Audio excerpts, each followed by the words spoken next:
Allir þættir samstæðuverinnar eru á YouTube.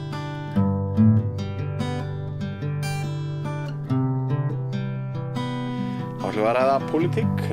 Vinstri græn að fara að halda forval, eða semst það stendur náttúrulega kannski yfir, en kosningin hún hefst á föstudag, ef mér skjást ekki, og verður fram á sunnudag. Það sem kosið verður efstu 3 fulltrúa hreyfingarinnar á lista sem við fáum að vita held í þessum þætti hvað mun heita, bræðingur VG og Sönnu framboðsins. Sameiginlegur listi í borgarstjórnarkosningum sem tíðindi. Og fróðlegt að vita hvað þeir fulltrúar í forvalinu hafa að segja svona helstu baráttumál og áherslur. Hér fyrir nokkru ræddi ég við hin 4 sem gefa kostlausir í þessu forvali og þá eru þau 3 eftir sem þar af 2 sem kannski þið kannist nú albest við. Líf Magneiðudóttir, velkomin. Takk. Og þér við hlið Marit Gaipainen, eitthvað svona í líkingu við það ekki? Já, þetta fór bara vel hjá þér. Takk fyrir. Og Stefán Pálsson, gaman að fá ykkur hér öll að rauða borðinu.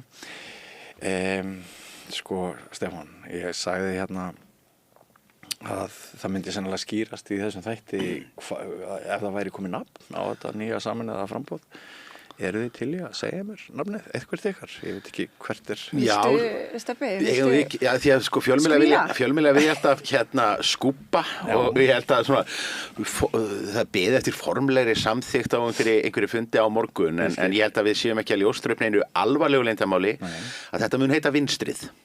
Bara með ákveðnum greini, enda erum við bara vinstrið með ákveðnum greini. Þetta eins lýsandi að getur verið. Og þannig að þá loksins mun minnka þessi þvælingur sem hefur verið hjá fjölmiðlum og skoðanakönnunarfyrirtækjum sem að bjóða upp á ýmsa valkosti og menn geta verið við VG og voru til vinstri og hvað þetta nú heitir allt saman. Samanlagt fylgi af öllu þessu spurningum. Þannig að við þurfum bara að hafa hraðar hendur. Ég meina það ekkert marga vikur í kosningar og við þurfum þá bara að stimpla inn nýtt nafn, ég meina væntanlega að færa þetta einhvern listabókstaf, það er að koma í ljós hver hann verður og svo náttúrulega bara framboðslista. Já.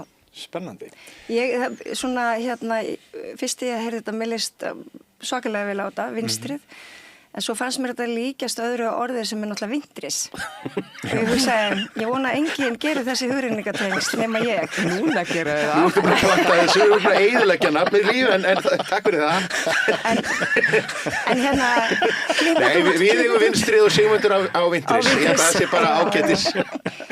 Ákveðni pólar. Mér dettur í huga eina ástæða þess að þetta nafn hefur orðið fyrir valinu, vinstrið með ákveðnum greini eins og þú bendir á, sé svona að þið séð að ramma á einhverju sérstöðu, ekki satt?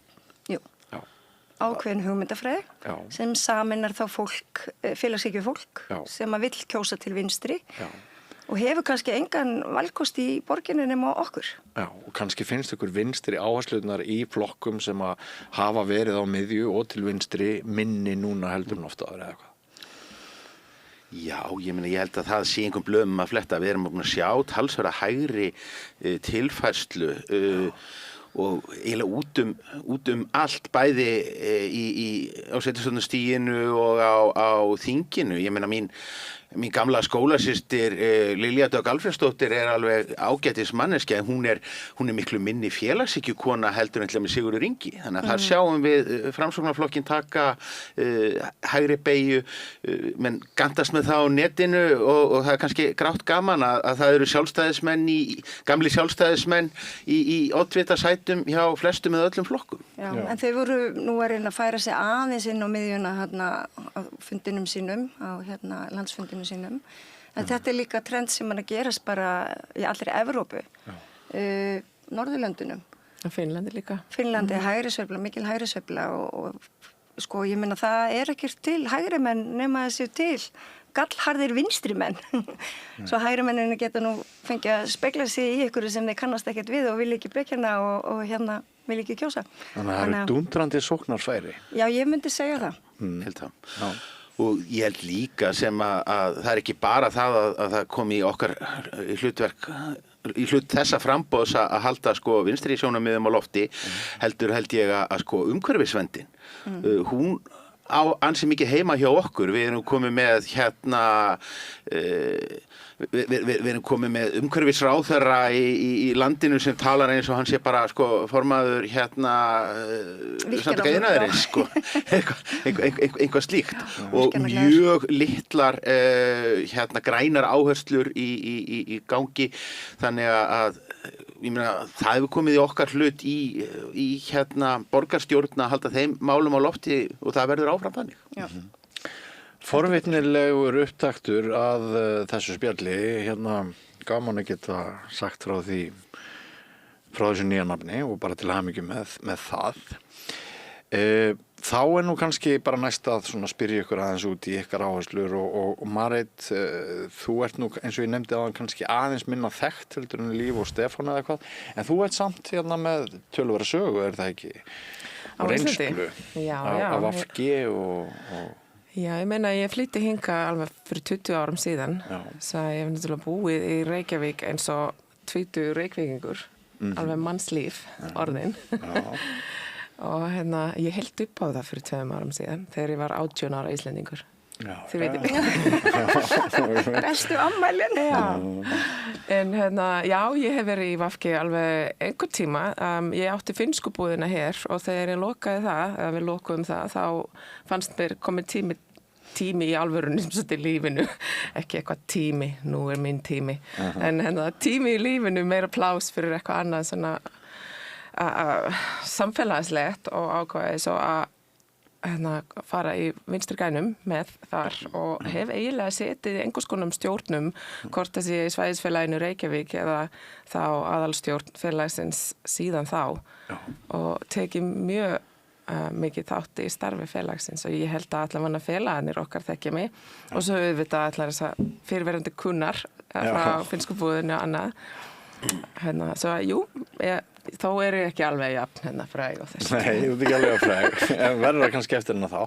Hver veit. Hver veit. Áður en að ég kynnist í rauninni Marit í gegnum okkar pólitíska starf, þá var ég ein af þessum viðskiptavinum í finnsku búðinni og Marit seldi með töfrakrem og það var reynda svo falli viðskipti að því að Marit sagði, já, alltaf þegar ég var lítið stelpa þá var þetta kremi sem að mamma bara á mig út af kuldanum að þegar ég fæ svona svolítið svona rjúfa húð, ekki út af pólitík, en út af kuldanum og þannig að ég átti þetta krem lengi og það var áður en við kynntust og ég bara þetta var falleg stund hjá okkur. Þú kannski mannst ekkert eftir þessu. Já, ég átti mikið af þessum kunnum sko og ég man alveg eftir þér. Ég kaus því fyrir en ég kom með VG. Svo ég vissi alveg hver þú ert. Áttirðu marga kremkunna meðal VG? Sko, alveg nokkrir. Ég meina, jú, VG-lið komu í búðinni minni. Ég held að þetta var nú skrítin búð til þess að vera svolítið skemmtilegt að versla í. Ég held að sé bara inntökur skilir í flokknum að vera með fullan skáp á múmínálfbollum. Og Marín með á fötum eða eitthvað slíkt, sko. Var ekki Sólveig Anna að vinna hjá þér? Sola var að vinna með mér þegar hún varð forstjóri Eflingar. Tók við þannig. Litla Ísland. Já, hún var búin að vinna þá með mér alveg nokkur ár með leikskóla. Hér er allt morandi í fróðlegum punktum, skemmtilegum. Bara skúp eftir skúp. Skúp eftir skúp. Gríðalegt pólitískt auðmagn sem að er hér samankomið eitt borð. Já, segi þið. En áður en ég spyrði svona fyrir hvað þú stendur og það, af hverju finnst þér mikilvægt að hafa áhuga á pólitík og vera virk í starfi í pólitík? Já, sko, ég ætla að svara þetta aðeins frá innflytjendasjónarhorni þó að ég sé orðin 20 Íslendingur. Skulum ekki segja hvers gamalt finni ég er. Ég held að þetta sé einn af beinustu leiðum til þess að virkilega inngilda sjálfan sig inn í samfélaginu er að taka þátt í ýmis svona eins og pólitískar eða einhvers konar sjálfboðastarfi eða annað. Ég hef líka verið sem sjálfboðaliði hjá Rauða krossinum eins og mjög margir innflytjendur og ég held að það sé ógeðslega mikilvægt til þess að reyna að fara að skilja eitthvað neginn umhverfið sitt og geta haft áhrif, finnast tilheyra því meira, geta svona eitthvað neginn kannski komið með hugmyndir frá kortesi, frá þínum rætunum eða bara annar staðar frá á borði og geta tekið þátt í samtalinu með Íslendingum. Auðvitað, þú veist, hef ég líka alltaf haft áhuga í pólitík. Það ekki spurning, sko. Maður hefur alltaf fylgst mjög vel með og ég svona, janúarbarn sem finnst hafa alltaf rétt fyrir sér. Svo það hefur ekki vandað að fá heyra minn skoðun ýmis mál fyrir en ég fór í VG heldur, sko. Svo ég held að þetta var bara svona frekar augljóst fyrir mig að gera þetta. En ég hvet öllum innflytjendum og bara öllu fólki, en sérstaklega innflytjendum sem kannski eru frekar fáir í pólitíkinni, að tróða sig inn í þessum flokkum. Þarf ekki vera okkar flokkur, en velkomin. Gjöru svo vel. Og taka þátt. Hafa áhrif. Já, það er mjög uppbyggileg afstaða hvernig þú lýsir mikilvægi þess að blanda sér í leikinn og slæginn. Ef ég skil ykkur rétt, sko, eða skil kerfið rétt, eru fulltrúar VG liggur það fyrir að þeir verða í öðru, þriðja og sjötta sæti? Rétt. Já, það er það á tekniborðinu, Já. Og hvaða sæti vilt þú fá? Ég sem sækjast eftir þessu sjötta sæti á sameiginlega lista sem er þá þriðja sæti hjá Vinstri grænum. Já, einmitt. Þetta er með flókið, en samt ekki. En hvað með ykkur tvö? Eru þið bæðið að sækjast eftir öðru sæti? Ég að sækjast eftir auðvitað að vera oddviti Vinstri grænna áfram, en það er þá annars sæti á sameiginlegu framboði. Já, sannlega, fyrsta, þú í öðru. En þú, Stefán? Ég ætla að láta mér næja þriðja sætið á sameiginlega listanum, en það lít ég svo á að það sé nú bara nokkuð traust sæti. Þannig að við erum í rauninni ekkert í svona hörðum innbyrðis slag ákveðum vonbrigði. Ég held að það væri tækifæri til að þeim myndu klóra aðeins augun. Saman, nei, og svo erum meira að segja svo þannig að maður er svo vitlaus að maður fer bara að hrósa mótframbjóðendum, sko, því að ég vil einmitt taka áfram þetta sem að Marit var að segja. Hún átti til dæmis mjög stóran þátt í því í flokknum þegar við vorum að samþykja, sko, stefnur og þingmál gjaldfrjálsar skólamáltíðir sem að byggða miklu leyti á einmitt reynslunni í Finnlandi, þar sem þetta hefur verið stórt atriði lengi, sem var síðan mál sem að bara gamalt baráttumál í okkar hreyfingu sem að náði síðan í gegn á þessu síðasta kjörtímabili. Það var nú bara hluti af kjarasamningum á markaði sem að Katrín Jakobsdóttir leiddi með Sollu. Þetta er allt snýst þetta í rauninni finnsku búðina. Og heiðu þetta.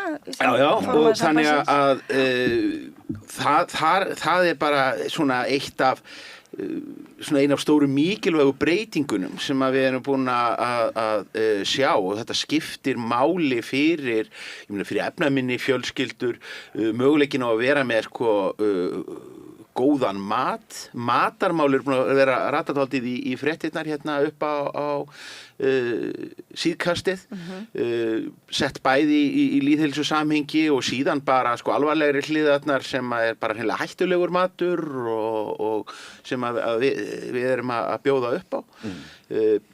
Þannig að eins og ég segi, þetta ég held að það sé mjög gott að geta sótt hugmyndir víða að. Já, en hreyfingar eru þetta, þú veist, það þarf að vera fjölbreytni, það þarf að vera fólk úr öllum áttum, og ég segi alltaf, ég reynir sem mest að hvetja alla til þess að taka þátt í pólitísku starfi. Það þurfi ekki allir að vera einhvern veginn í forsvari og lista, eða heldur að vera með, að því að það er gagnlegt að fá öll sjónum með á borðinu, mjög gagnlegt ofta að vita hvað er að gerast annar staðar, að því að fólk sem er kannski að erlendum uppruna hefur ykkur aðra sögu eða kemur frá ykkur öðru menningarlandi, það getur fært, þú veist, mismundi vinkla, afbyggt stundum það sem að við erum kannski föst í sem að fættumst hérna og kunnum allt og eitthvað svona, þannig að við erum að færa meiri fjölbreytni með fjölbreyttu fólki og ég held líka að þessi bara gagnlegt fyrir pólitíska umræðu, af því að það er illa talað fólk í flokkum Já. og í öllum flokkum Bara illa talað pólitíkusa. og bara pólitíkusa Þeir eru yfir öll aumingjar í borgarstjórn. Já,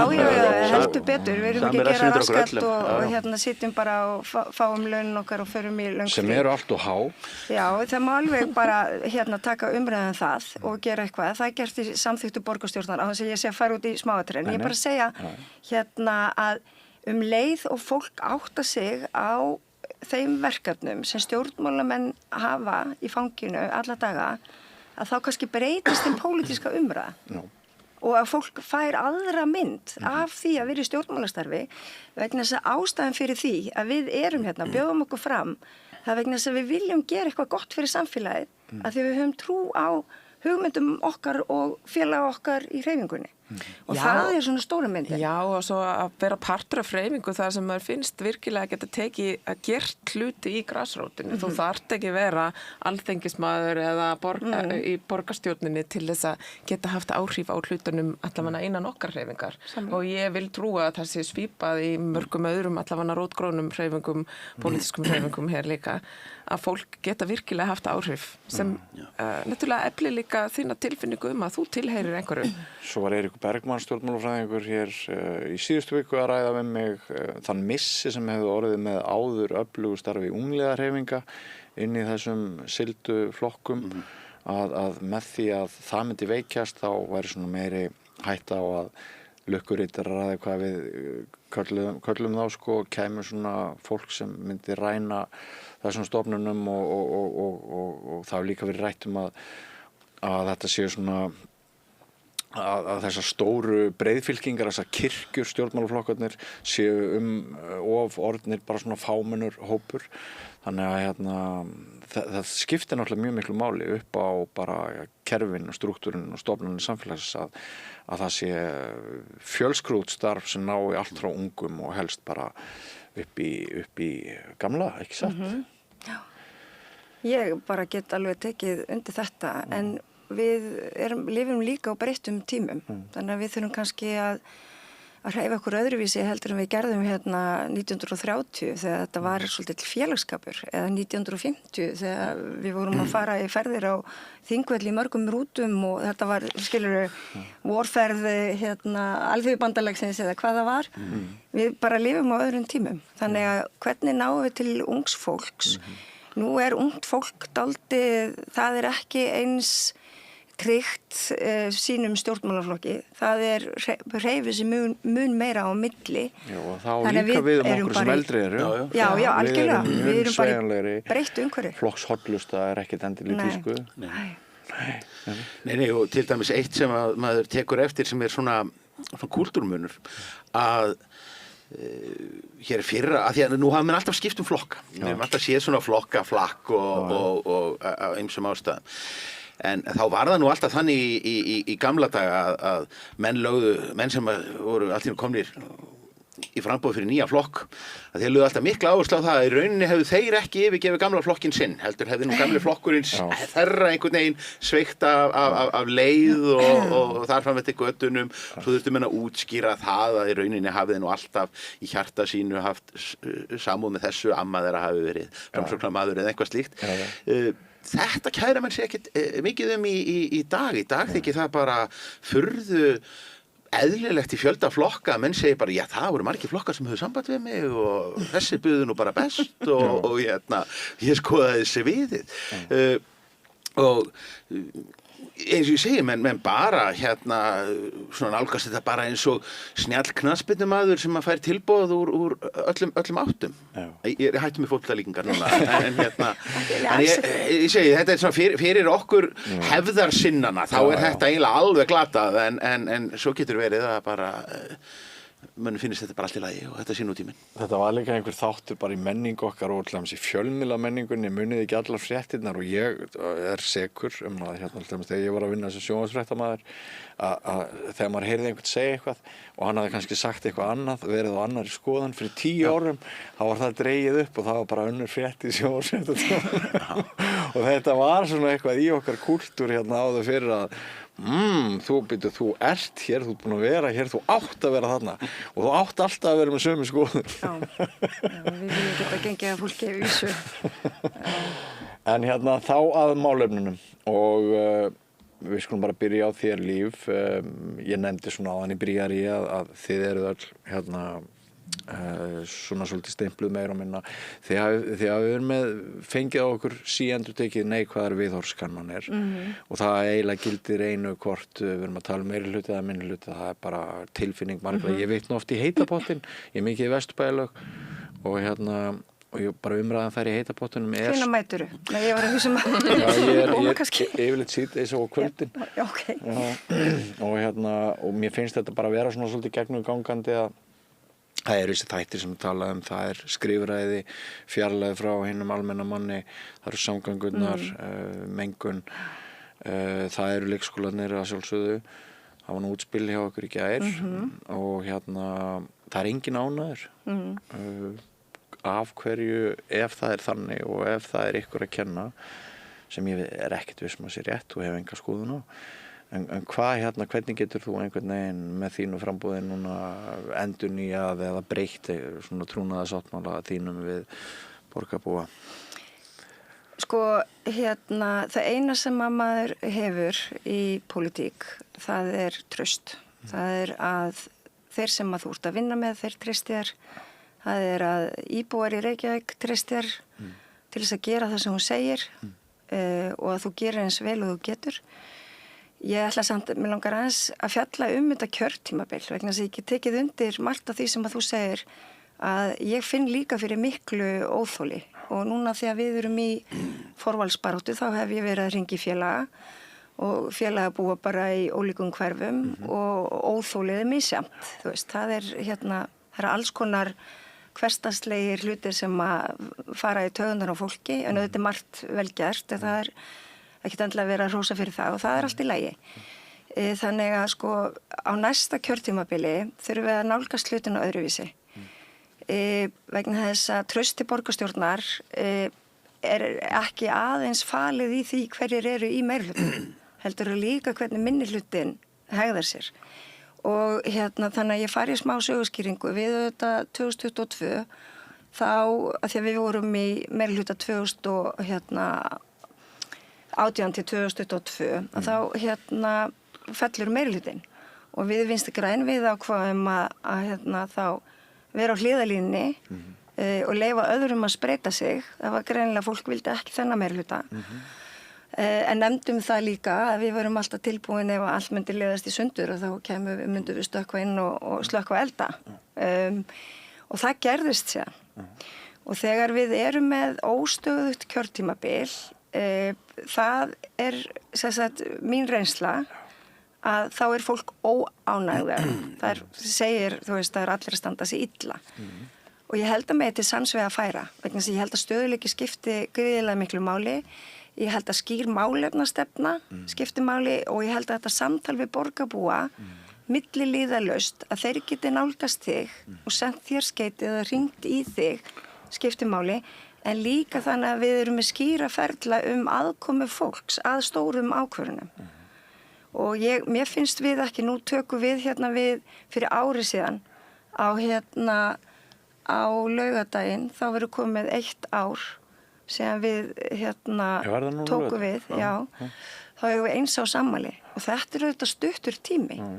En á þessum stutta tíma hafa þessir 5 flokkar sem er flókið minnstur í samstarfi að vera í 5 flokka meirihluta komið sko 4-falt meiru til leiðar heldur en sá meirihluti sem var á undan okkur og sprakk. Er það kalt mat og staðreyndin, ekki bara eitthvað sem þú segir? Nei, það er algjörlega, það er bara saman tekið og ég geti auðvitað drepið þennan sjónvarpsþátt með upptalningu á því sem við höfum gert. Okay. En þetta er bara staðreynd. Og ég að minnsta kosti hef lært mikið af þessu kjörtímabili og ég sé hvað er hægt að gera mikið betur á næsta kjörtímabili. Fáum við sterkt umboð til þess. En hvað myndir þú segja að væri mest aðkallandi núna? Er það skipulagsmálin, er það samgöngurnar? Þetta auðvitað fléttast allt saman og eitt leiðir að öðru og ég myndi segja sko við megum ekki falla frá áformum frábærar almenningssamgöngur. Borgarlínu Við megum, hérna í tíð minni á síðasta kjörtímabili þá unnum við hérna tillögur til dæmis til þess að hérna þegar mælast svona gulir og gráir dagar kallast þetta eru sem sagt mengunardagar í borginni og það er ekki bara bundið við Reykjavík vegna þess að það er bara allt höfuðborgarsvæði sem er að keyra hérna. Að þá er ég vann ég mjög róttækar tillögur af því hvernig við bregðust við á þessum dögum. Ég er núna búin að senda póst og biðja að við dustum ríki af þessu sko. Kynntu þær hér?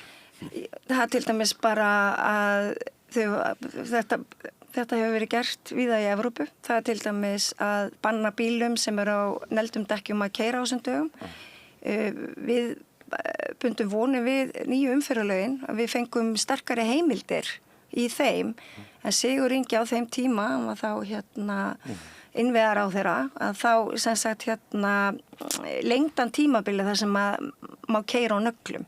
Það er algjör óþarfi fyrir Reykvíkinga sem ekki þurfa að sækja eitthvað langt út á land að keyra á nöglum sem dæmi. Þannig að sko við eigum að fá miklu sterkari heimildi til þess að geta banna nögldekk. En það er líka bílar sem eru merktir með tilteknu númerum, þeim eiga bara að keyra. Það er hægt að fara þá leið að segja bara rafmagnsbílar mega að keyra á slíkum dögum en þeir eru náttúrulega rosalega þungir þannig að en það voru svona ýmsar tillögur. Frakkar hafa verið bara með svona einfaldar reglur eins og oddatala eða sléttatala og þetta liggur í þessum tillögum meðal annars. Það var að gefa frítt í strætó á slíkum dögum. Stíð því. Já, algjörlega. En þetta var endar allt klappað og klárt hérna undir lok síðasta kjörtímabils og svo eru náttúrulega þessi skipti og svo veit ég ekki hver tóku upp þessa vinnun. Ég held að ég var að minnsta kosti að endurvekjana hérna daginn þegar loftgæðin mældust svona vond að því að við verðum að bregðast við. En það er meðal annars óþóli líka sem að skapast. Akkur þú að segja mér að ég megi ekki keyra bílinn minn að því að hann endur á 8. En þú veist, við berum öll ábyrgð á þessari loftmengun og sérstaklega þeir sem aðkoma á nagladekk. Þannig að það er ýmislegt sem að sko sveitafélögin geta gert með nýju umferðarlögunum en það hefur enginn gripið til þeirra aðgerða sem að þarf að finna. Marit, þú nefndir innflytjendamálin áðan.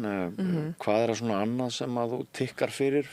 Hvað keyrir þið áfram? Hvað setur á oddinn? Já, sko ég hef alltaf talað mikið um skólamál en það sennilega útskýrist bæði af því að báða foreldrar minni séu grunnskólakennarar í Finnlandi. Okay. Og mamma minn var alltaf að reyna að espa mig að verða kennara eins og þú Sirglir. En ég held að þetta var eitthvað svona hérna... Þú eru mjög fínn kennari. Já, ég held að ég væri það nefnilega, sko. En ég ákvaði að fara aðra leiðir. Ég ætlaði fyrst að vera einhverjum listamaður en endaði svo að vera businesskona. Skrítin eitthvað ferðalag þarna. En komum þarna í annað líka einmitt sem skólamál er eitt og þarna einmitt þetta sem Steppi nefndi ég vil halda áfram með að þróa þetta skólamál til að umgjörðin kringum það og allir fái virkilega betri mat, góða mat, gyrnilega mat og matatími sé eiginlega kennslustund eins og við horfum á það í Finnlandi. Þú getur kennt svo mikið gegnum það. Skýrðu það aðeins betur fyrir mér. Hvernig gerir þið matatíman kennslustund? Þú getur til dæmis hugsað þetta svolítið þannig að fyrsta lagi þurfa börnin að fá nóga tími og ró til þess að borða. Þú ert náttúrulega að læra þarna að eiga góðan matastund með þínum nánustum í skólanum. Krakkar borða saman og kennarar koma að borða með þeim í Finnlandi allavega. Ég er ekki alveg viss hvort hér kennarar borða með börnum. Jú, í yngstu bekkjum. Sumir, kannski í yngstu bekkjum. Og hérna, þá auðvitað, þú veist, í því tengist þig hvað er í boði í matinn og það þarf að ramma svo miklu betur. Við þurfum að hafa heilbrigðan, góðan, gyrnilega mat og helst mat sem er framleitt sem nær, næst okkur. Ekki eitthvað processed, eitthvað svona unnar matvörur mikið. Ég er bara að banna þær. Akkurat. Unnar matvörur. Og þarna erum við líka að kenna börnunum hvað þeir eiga að borða, svona yfirleitt, hvað er góður matur, en þá þarftu líka að hafa valkost. Svo er auk þess hægt að náttúrulega til dæmis svona aðeins að opna augun fyrir ólíka menningaheima. Það er gert mjög mikið í Finnlandi í sambandi við skólamáltíðir er að bjóða mat frá ákveðum heimshornum á ákveðum víkum til þess að ræða menningu þessara landa og svo eru ofta auðvitað nemendur frá þeim löndum í skólum sem að svo fá að vera stolt af sinni mat og bjóða og segja kannski öðrum. Svo erum við líka að taka til og svona sem kannski líka gert á íslenskum skólum, en við erum að hjálpa til í eldhúsinu, en við erum kannski oftar með framleiðslu eldhúsir í skólum í Finnlandi en hér og það er svona allavega hálfa leið, segjum þannig, blanda að þú framræðir samt þar og samt ekki. Svo er náttúrulega í tengslu það, getur líka farið í umhverfis menntunar áttinni, þú getur haft, segjum, gróðurhús sem er mjög algengt heima Finnlandi, að krakkarnir sinna einhvers konar gróðurhúsverkefnum og sinna moltukassa og vigta sinna matarúrgang. Þú getur tekið það í starffræði, þú getur sett markmið, við ætlum að minnka matarúrgang frá bekkjum svona og svona mikið og svo getur þú fylgst með það í starffræðistímum. Þú veist, skilurðu, þetta getur verið svolítið meira partur af því sem gerist í skólanum, ekki bara einhverju 10 mínútna stopp til þess að tróða í sig fiskibólur. Það ertu kannski að nefna bara nokkra góðar ástæður fyrir því að hverju Finnum gengur miklu betur í PISA-prófunum. Já, getur verið. Já, ég meina að þú veist, næring er náttúrulega algjör líkil hornsteinn fyrir heilan að virka. Algjörlega, og líka bara, þú veist, annað prósekt hann í Finnlandi sem var frábært, það voru grunnskólanemendur í efstu bekkunum sem að buðu fólki meðal annars að erlendum uppruna sem er svona liður í að koma í veg fyrir einsemd og einangrun. Búið til svona communal eldhúsi í skólum og bjóða allskins fólk. Og það er líka svo samfélagslegt og fallegt. Borðhald sem grunnur góðra siða og menningar, þetta er náttúrulega alveg, umgjörðin verður ekki betri. Ég meina þegar ég var enn í grunnskóla og hverju einasta skipti sem við fórum inn í matarsalinn, við sungum fyrir og þá, því miður vera nú segja, þá var þetta alltaf konur, sungum fyrir konur sem voru að elda í eldhúsinu og þetta var fyrir eldhúskonur sem sagt og þökkum konurnar og þökkum Jesú sem var þessum tíma en þá gert allstaðar og svo var setist nýður og þú mátti byrja að borða þegar þú varst komið með félagi á báðum megin nema auðvitað ef þú ert í endaborðsins það kannski virkar það ekki þannig en þú veist, þannig að maður býður og horfir kringum sí og er svolítið á gjörðu svo vel og gerum þetta fallega saman og gefa tíma, því það er svolítið líka vont ef að krakkar eiga ekki tíma í skólana að gera hlutirnar sem þeir eiga að gera, hvort sé borða eða læra. Þetta lýst mér vel á alveg bursið frá pólitískur umræðu, þá ættum við náttúrulega að vera að ræða svona mál alla daga bara. Já, mjög sniðugt. En Stefán, fyrir hvað svona stendur þú helst? Eru þið líf sammálum alla hluti? Við erum furðu sammála margt. Við höfum svona verið í mismunandi verkefnum. Ég hef til dæmis, ég farið inn og út úr hinum og þessum ráðum og þessu kjörtímabili en samt verið nokkuð samfleytt í menningar- og íþróttaráðinu. Menningamálin finnst mér vera hlutur sem að ratar aldrei inn í kosningastefnuskrárnar hjá flokkunum í Reykjavík sem að er sko synd því þar er rosalega margt skemmtilegt að gerast. Við þurfum að halda vel utanum söfnin okkar vera duglegri að koma bara list og fræðslu út í almannarýmið.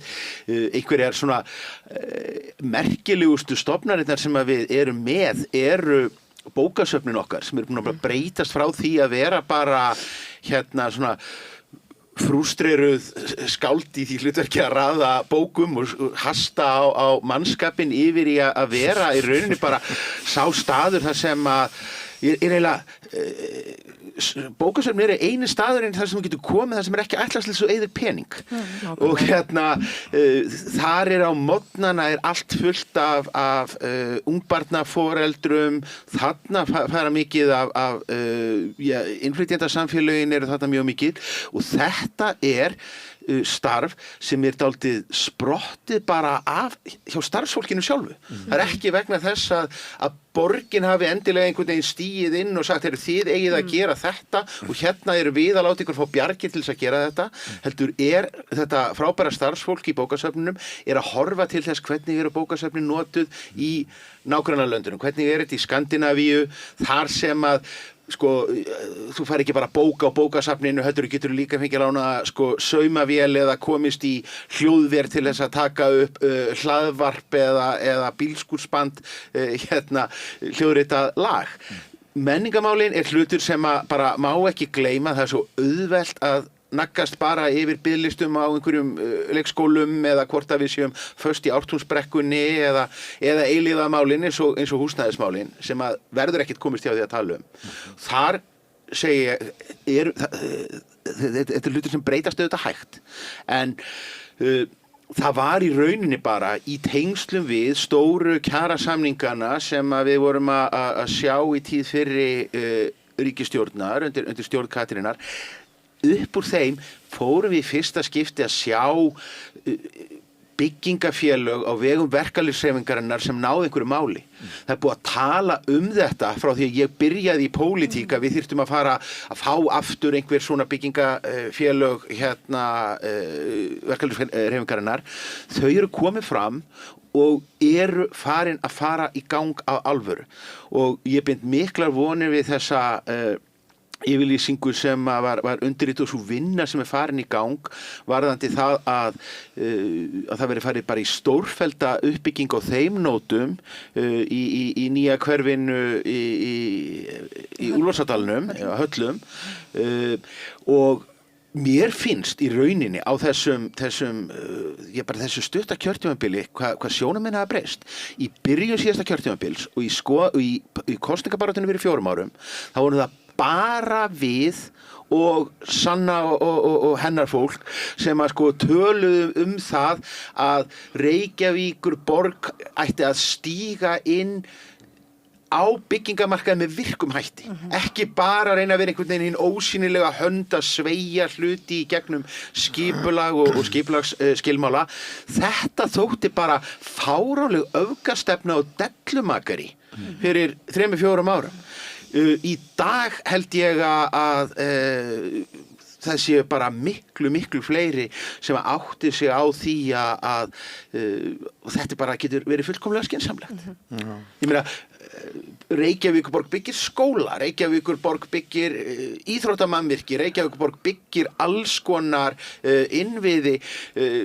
Akkur ætti alltaf að fara af hjörunum þó Reykjavík koma því að byggja blokk til þess að leigja fólki á skynsamlegu verði eða bara til þess að fólk geti keypt ódýrar og hagkvæmar eignir. Helming leigu íbúðið í Finnlandi skilst mér sér í sveitafélags eða ríkiseigu og bara allan Finnland og það hefur alltaf verið stefna þar og ekki vandamál að finna að örugga leiguhúsnæði heima. Það fer ekki eftir auðvitað því að þú ert í einhverju verkalýðsfélagi. Heldur þetta bara hinn almenni borgari getur sótt og borgar leigu eftir getu. Og ég vil tala um þetta sem samfélagslega uppbyggingu. Við töluðum mikið um þetta í kosningabaráttunum 2018, þetta náði engu flugi frá okkur þá og svo 2022 tekur tíma líka að venja fólk við tilhugsunna þegar maður býður upp á eitthvað nýtt. Já, við gengum nú ansi langt hér fyrir frekar fáum árum í hina áttina. En maður finnur, ég tek undir þetta með ykkur, það aðeins að færast aftur. Þú ert að tala um upp af síðasta kjörtímabils umræðuna þá og núna í lokin. Og það aðeins að breytast. Ertu búin að lesa bók Einars Más Jónssonar útförin í frjálshyggjunar þar sem Sherlock Holmes hún 1000 blaðsíður ég með hana á náttborðinu og svitna alltaf bara við það en ég man eftir því hvað hvað hún hafði mikil áhrif á mig hvað hún var ekki bréf til Maríu eða sem að ætli ég hef ekki bara verið svona rétt í háskólanum þegar að Einar Már allt í einu bara stökk fram og það var enginn að skrifa svona pólitískar bækur á Íslandi þannig að það kemur ekki annað til greina heldur en maður lesa hann Akkurat. Fæna kannski þú búin. Marið, ætlar þú að býja til hljóðbókinni eða bíómyndinni? Já, ég hugsaði fyrir eftir bíómyndinni. Hún í 2 bindum, hún 1000 blaðsíður. Ég er búin með fyrstu 100. Ég lesi sér rúminu, ég þarf að hafa svona fundar hérna. Hún er eins og Ulysses. Já. Ég treysti því að þið fáið hann í viðtal. Já, það verður nú gaman. Heyrðu, en hérna sko, þetta tíminn líður svo hratt og það er svo margt, ég er búin að vera að eyða ykkar verðmut og tíma með alls konar svona vitleysu. Það búið að vera mjög gaman. Er það ekki bara? Jú. En hérna, við komumst ekkert mjög mikið lengra, en mér langar til þess að kannski rétt í lokin að fá hjá ykkur svar við spurningunni hvort það skiptir raunverulega einhverju máli hvort nýr borgarmeirihluti verður til hægri eða vinstri og hverju við spá til dæmis með afl eins og Samfylkinguna. Eru þau líklegri til þess að leita til dæmis afl eins og ykkar eða eru þau bara að fara í meirihluti með Sjálfstæðisflokknum og skiptir það einhverju máli? Mér finnst þetta bara að skipta öllu máli og ég hef bara verulegar áhyggjur af því að hérna verður myndar hægri meirihluti sem að bara aflýsir öllum þeim góðu verkefnum sem að við höfum komið til leiðar og sett að stað sem eru bara byggð á félagslegri sín og jöfniði og jöfnum tækifærum fólks og það sem að við erum svona mest að taka, ég held að ef það kemur inn að hægri meirihluti, að því við spurum líka úr Samfylkinguna, þá held ég að hún sé sífellt að vera hægri sinnaðri, við sjáum það á Alþingi, það er svona farið að birtast okkur líka í borginni og sérstaklega þegar kemur daldið og nú þekki ég Pétur og hann er mjög fínn náungi en ég held líka þegar þú kemur svona nýr inn í eitthvað starf og ert að leiða það að þá ef ég væri nú hægri kona þá myndi ég hugsa já ég myndi alveg gjarna vilja vinna með Pétri, hann er svo nýr þannig að ég geti kannski spilt honum daldið en nú er ég ekki hægri kona og ég hugsa ekki svona en ég held samt að ég hef áhyggjur af þessu að öllu gamni slepptu ég held að borgin okkar er svo mikið skemmtilegri eftir að vinstri menn tóku við henni og við þurfum að halda því áfram betri, sanngjarnari, skemmtilegri jú, ég veit að fólk er fast í Ártúnsbrekkunni og við þurfum að reyna að leysa það en bara á heildina litið, já, ég hef áhyggjur af þessu og það skiptir máli Já, algjörlega sammála og aftur sem innflytjandi maður til að hefur miklar áhyggjur af þessu ákveðna útlendinga andúð sem svífur yfir vötnum hér þessa dagina. Maður sér þetta bæði í þinginu í bara almennings svona einhvern veginn skoðunum á kommentakerfum og ég vil sjá helst auðvitað vinstri fólkið að halda ráðhúsið og það er líka náttúrulega snertir þetta líka umhverfismálin og samgöngumálin og annað sem ég vil sjá að við trompum á sem að kannski hægri menn hafa ekkert sérstakann áhuga í að leysa eins og ég myndi vilja sjá það leyst. Tísku slagorðið hjá flokkunum til hægri og svona hægra megin við miðju er einmitt þetta að aðals styrkurinn hjá einhverjum frambjóðandu sé að þeir séu svo miklu businessmenn og þeir séu að koma hér úr einhverjum góður rekstramaður og þú sért að reka að það að reka Reykjavík sé eins og að reka fyrirtæki það er bara ekki rétt, þú ert að reka samfélag og það sem að ef að menn eru bara með einhverja svona fyrirtækja nálgun það leiðir menn oft út á alveg hræðilegar glapstigur þegar menn halda það sé bara hægt að horfa á einhver Excel-skjöl, hvað gera menn þá? Þá fara menn að útvista öllu þá líta menn ekki svo á að borgin ber einhverja ábyrgð sem vinnuveitandi með fjölda starfsmanna heldur gengur þetta í rauninni bara út á það að þú getur fengið einhvað fyrirtæki til þess að pína niður eitthvað fólk til þess að skúra mannvirkin örlítið ódýrara. Niðurstaðan er náttúrulega svo að með Excel-stjórnuninni að þá færðu alltaf bara lægsta samnefnara og þú endar á húsnæði sem að grotnar niður og mýklar og skemmist vegna þess að menn ætluðu bara að útvista öllu og sleppa með það billegasta og líta á þeir væru í business. Það er ekki þessi heimsmynd og filosófía vinstrisins og þess vegna er það bara lykilatriði fyrir okkur bara eins og öll samfélög að það séu bara sterkar vinstri áherslur helst við stjórnvölin en í það minnsta við borðið. Já, en það er líka þannig að okkar bíða flókin viðfangsefni bæði núna og í framtíðinni og þau verða ekki leyst með einföldum lausnum eins og hægrið að bóða. Það bara þannig. Já, það eru upprópanir. Kæri þakkir Líf Magnúsdóttir, Marit Gæpænen og Stefán Pálsson. Kæri þakkir fyrir komuna, gangi ykkur vel helgina. Takk kærlega Við fyrir. lifum á tímum þegar þörfin fyrir opna og gagnrýna umræðu brýnni en nokkru sinni fyrr. Ég heiti Ólína Kjerúl Þorvarðardóttir og ég styð og vel samstöðina, sjálfstæðan og óháðan fjölmiðil. Alþýðufélagið frábær hugmynd. Félagsgjöld í Alþýðufélagið eru krónur 2.750 á mánuði og renna óskipt til dagskrár og útsendinga samstöðvarinnar. Samstöðin.is